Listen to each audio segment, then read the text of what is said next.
On most new boats, you'll find two batteries. Battery number 1 would be a starting battery, also called the cranking battery.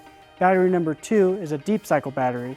This battery mainly runs like your stereo, electronics, lights, things of that nature. Now, when we get to the lake, we're gonna go ahead and turn the battery switch on to number 1. This is gonna allow the starting battery to put power to your starter to start the boat and enjoy your day on the water. However, if you find out that the starting battery isn't enough to start your boat, go ahead and click it to the Combine tab. This is gonna allow both the starting battery and the deep cycle battery to combine for an effort to start the starter. Throughout the years and months, there's a couple of tricks that we can do to preserve the life of the batteries. Number 1 and most easiest is to turn the battery switch completely off after you're done using the boat. This is going to allow the voltage to stay inside the batteries and not leak out through an electrical conduit. Option number 2 would be to have a trickle charger. What this is going to do is allow you to plug into the boat to keep the batteries up and maintained at a voltage.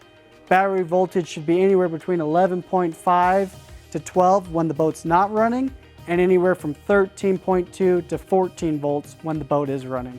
Battery voltage plays a huge part in the performance of your boat. Make sure to keep that battery maintained, and if any questions ever arise of it, please contact your local Germaine Marine dealer.